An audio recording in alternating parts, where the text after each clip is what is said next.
পশু কোরবানির ক্ষেত্রে পশুর কি কি দিক আমাদের লক্ষ্য রাখতে হবে? পশু কোরবানির ক্ষেত্রে লক্ষ্য করতে হবে প্রথম কোন কোন পশু দিয়ে কোরবানি দেওয়া যায় সেই পশু দিয়ে কোরবানি করছি কিনা, এটা হলো সবচেয়ে প্রথম যে বিষয়টি লক্ষ্য রাখতে হবে।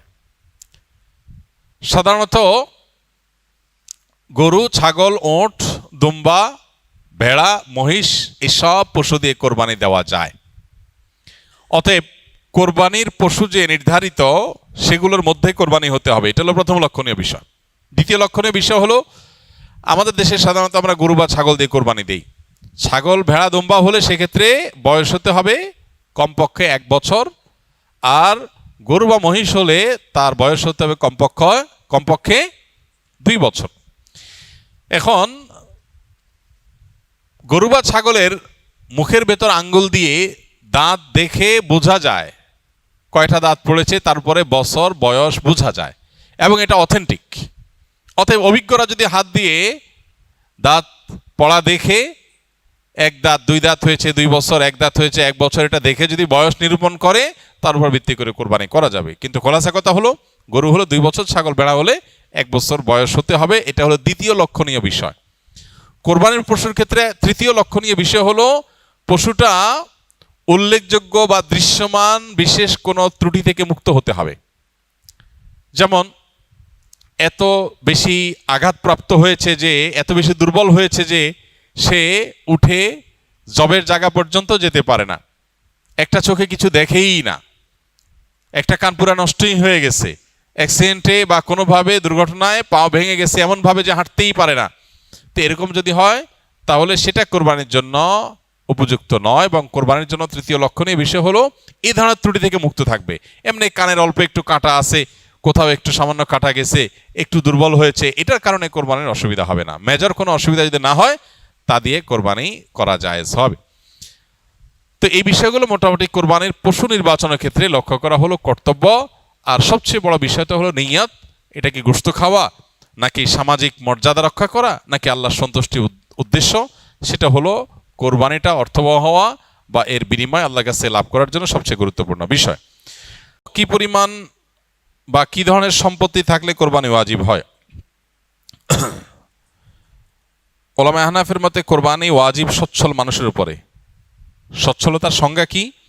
যার কাছে এই পরিমাণ সম্পদ আছে, যে পরিমাণ সম্পদ দিয়ে সে, যে পরিমাণ সম্পদ হলে জাকাত ওয়াজিব হয়। জাকাত ওয়াজিব হয় যে পরিমাণ সম্পদ হলে 52.5 ভরি রূপা বা তার সমমূল্য। এটা যদি মানুষের কাছে ক্যাশ থাকে, ব্যাংকে থাকে, ব্যবসা মাল আকারে থাকে, জাকাত যোগ্য সম্পদের মালিক যদি কেউ হয়, জাকাত তো আবশ্যক হয় 1 বছর থাকলে, এটা 1 বছর থাকা জরুরি না।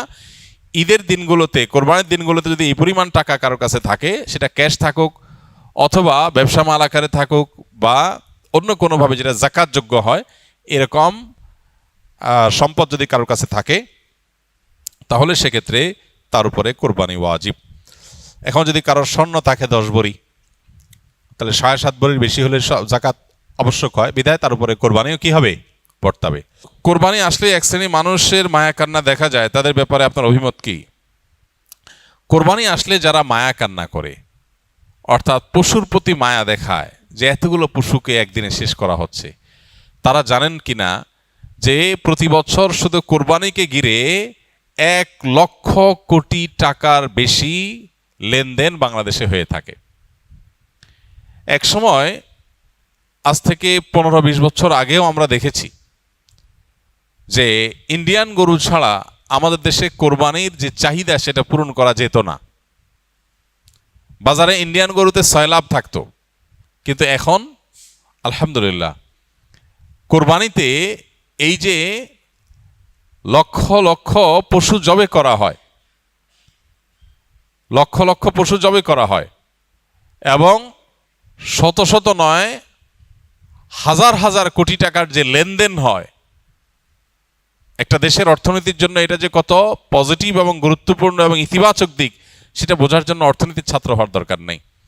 আমরা দেখি যে আমাদের দেশে এখন আমাদের কৃষক ভাইয়েরা, বিভিন্ন পর্যায়ে মানুষ গরু ছাগল নিজেরা ব্যক্তিগত প্রচেষ্টায় পুষে খামার করে এই পরিমাণ উৎপাদন বাড়িয়েছে যে এখন আর ইন্ডিয়ান গরুর উপরে আমাদের কোরবানির বাজার নির্ভর করে না। এই ক্রেডিটটা কোরবানির অনেক ক্ষেত্রেই, কারণ কোরবানি যদি না থাকতো তাহলে এরকম ব্যক্তিগত পর্যায়ে এত পশু পালনের মানুষ উৎসাহী হতো না। অতএব যারা কোরবানি আসলে পশুর প্রতি মায়া কান্না করে তারা আসলে হয় জ্ঞান পাপী আর না হলে অর্বাচীন। তারা কোরবানির পেছনের যে অন্তর্নিহিত বিশাল অর্থনৈতিক গুরুত্বপূর্ণ ভূমিকা আছে আমাদের দেশের জন্য, শুধু অর্থনৈতিক ভূমিকাই না, এর পেছনে আরো অনেক কিছু আছে।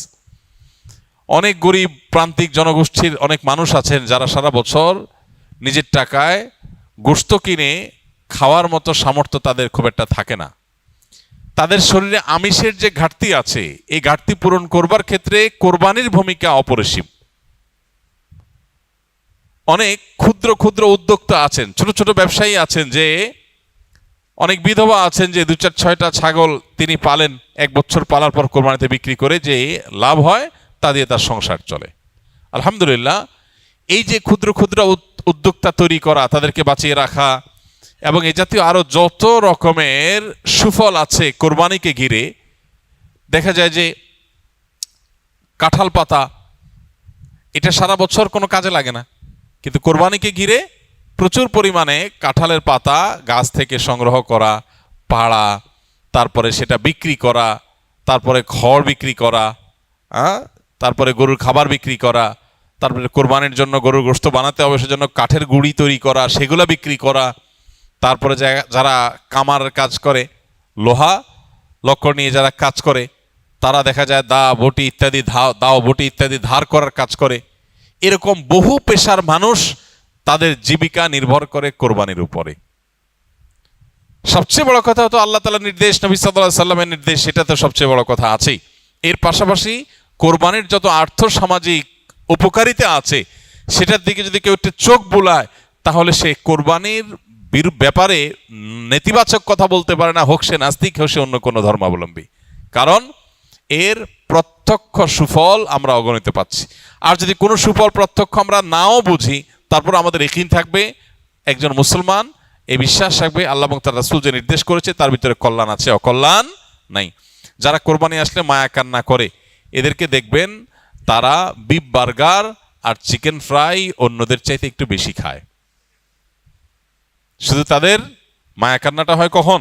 কোরবানির সময়। আল্লাহ তাআলা তাদের এই দ্বিচারিতা সম্পর্কে আমাদের সতর্ক হওয়ার তৌফিক দান করুন।